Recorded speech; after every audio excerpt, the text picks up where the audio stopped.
네, 22-2의 강의를 시작하도록 하겠습니다. 자, 이번 강의를 통해서 여러분들에게 말씀을 드릴 내용은 구조체와 배열, 그 다음에 구조체와 포인터의 관계를 여러분들에게 설명을 드리는 건데요.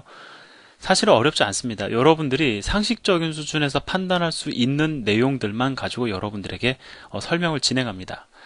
바로 들어가서 우리가 얘기를 전개할 수도 있겠지만 한번 먼저 조금만 얘기를 해보도록 할까요? 제가 질문을 드릴게요. 이건 제가 설명을 드리는 것이 아니고 질문을 드리는 겁니다.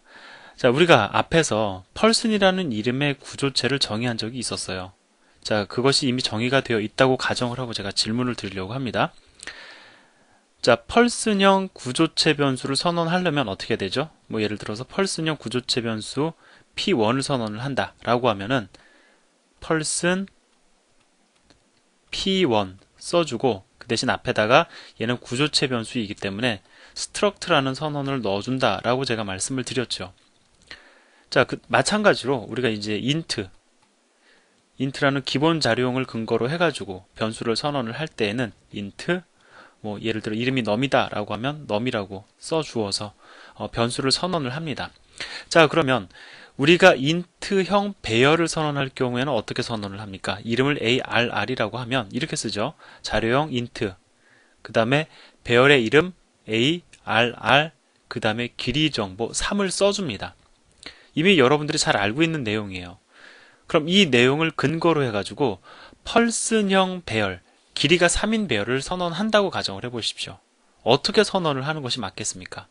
아마 여러분이 요 관계를 가지고 여기서의 어떤 그 배열 선언의 관계를 그대로 적용을 해가지고 나름의 문장을 만드실 거라고요. 근데 어렵지 않습니다. 여러분들도 누구나 다 만드실 수가 있어요. 자, 그럼 배열의 이름을 갖다가요 짧게 그냥 ar이라고 해보도록 하겠습니다. 그럼 어떻게 되느냐? 사실 차이 없어요.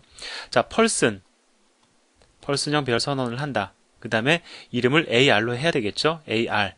길이가 3인 배열이니까 여기다 3 써줍니다. 다만 이 펄슨이 구조체의 이름이기 때문에 이 앞에 struct라는 키워드를 써주는 건 여전히 마찬가지입니다. 즉 이렇게 문장을 구성을 하시면요, 펄슨형 구조체 변수의 배열 ar, 길이가 3인 배열이 만들어진다라는 것입니다. 어려운 것 없죠. 즉 struct라는 키워드를 한 번 더 써준다는 것을 제외하면은 우리가 지금까지 써왔던 어떤 기본 자료형을 대상으로 하는 어떤 여러 가지 선언들, 그게 그대로 적용이 돼요. 그걸 갖다가 지금 제가 여러분들에게 22-2에서 말씀을 드리려고 하는 겁니다. 하나만 더 얘기를 해볼까요? 그러면 우리가 int형 포인터 변수 선언을 할 때 어떻게 합니까? int, 예를 들어 포인터 변수의 이름이 ptr이라고 하면은 ptr 써주고 포인터 변수와 자료형 이름 사이에 에스크리터 연산자를 넣어서 이렇게 선언을 하죠. 자, 그럼 p1을 가리킬 수 있는 펄슨형 포인터 변수 선언을 하려면 어떻게 해야 될까요? 포인터 변수 이름을 그냥 ptr이라고 똑같이 해보겠습니다. 마찬가지입니다. 펄슨, 그 다음에 에스크리터, ptr 써주면 됩니다. 다만 또 마찬가지로 struct라는 키워드를 여기다가 앞에다 넣어주는 것만이 차이가 있는 거예요. 자, 그럼 제가 지금 여러분들에게 구조체 기반의 포인터 변수 선언하는 방법, 구조체 기반의 배열 선언하는 방법 말씀드렸습니다. 선언 방법만 말씀을 드렸지 사용 방법에 대해서 말씀을 안 드렸잖아요. 근데 사용 방법이라고 해서 달라질 것이 있습니까? 없습니까? 없다고요. 아마 제가 지금 이 정도만 설명을 드려도 그럼 이 PTR을 가지고 내가 이 PTR이 참조하는 대상에 접근을 하려면은 일단 에스크레이터 연산자 써줘야 되고 이런 등등의 여러 가지들을 여러분들이 유추하실 수가 있을 텐데요. 그 유추하는 내용 거의 100%다 맞습니다. 제가 과거에 그 오프라인 상에서 강의를 해보니까 이 정도만 말씀을 드리고 그 사용 방법에 대해서 나름대로 한번 연구해 보십시오라고 하니까 대부분 다 아시더라고요.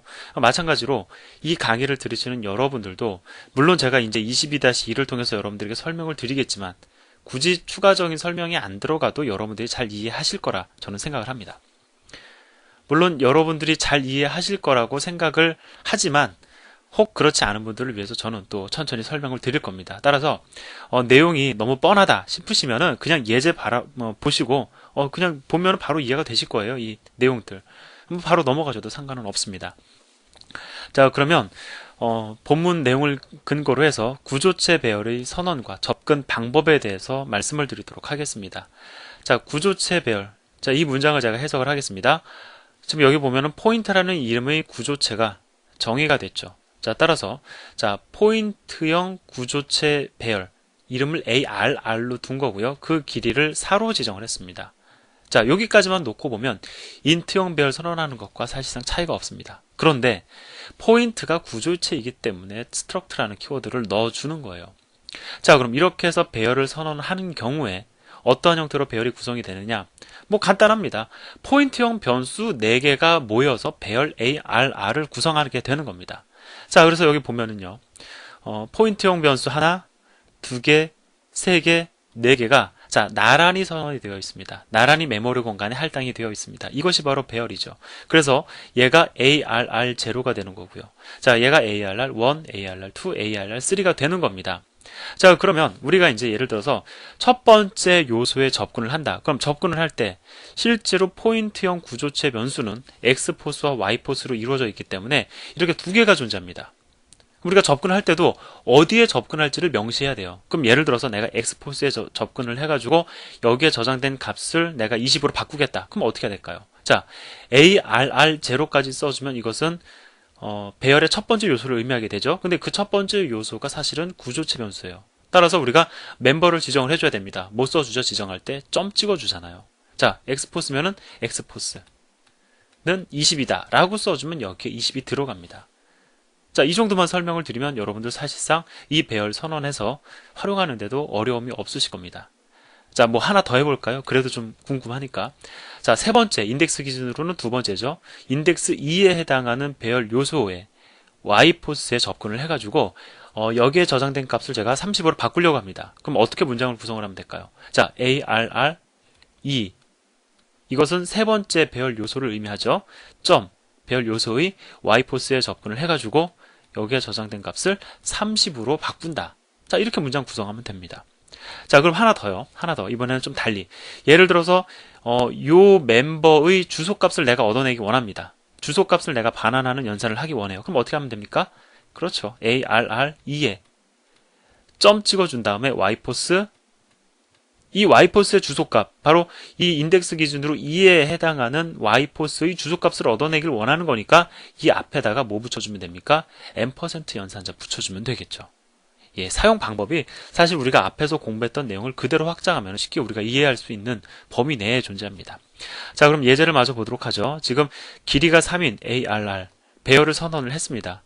예, 포인트형 배열이죠. 자, 그리고 지금 보니까 반복문 안에서 뭐라고 있습니까? 값을 입력받고 있습니다. 그래서 첫 번째 요소, i가 0일 때는 첫 번째 요소의 값을 입력받고, x, y 값 다 입력받고 있죠.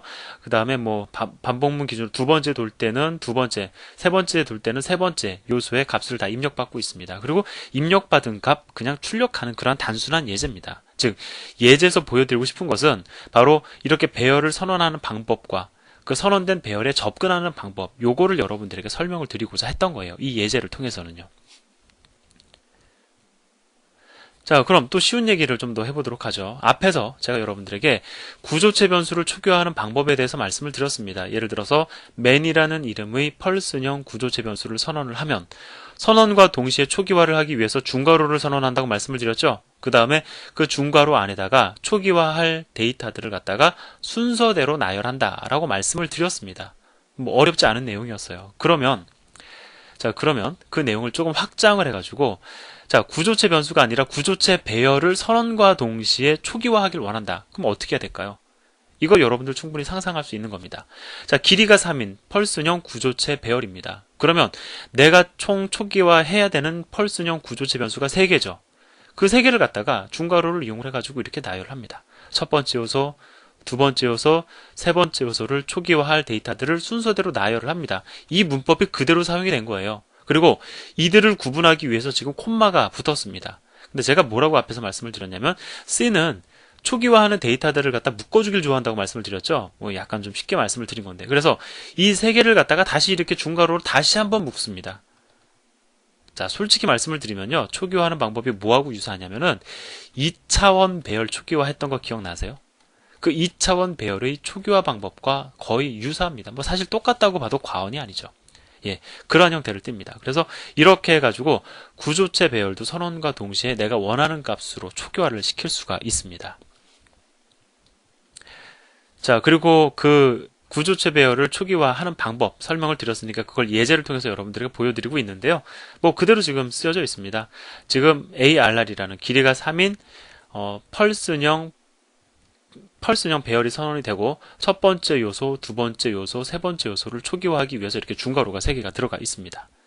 당연히 초기화가 되겠죠. 그리고 실제로 제대로 초기화가 됐는지를 확인하기 위해서 반복문에서 뭐 i가 0일 때, 1일 때, 2일 때 각각 첫 번째, 두 번째, 세 번째 요소에 해당하는 이름과 전화번호와 나이 정보를 출력하는 예제입니다. 자, 지금 보시면 초기화한 데이터와 출력되는 데이터가 일치하는 것을 알 수가 있죠. 이걸 통해 가지고 우리가 실제로 구조체 배열이 초기화가 되는구나 라는 것을 느낄 수가 있습니다.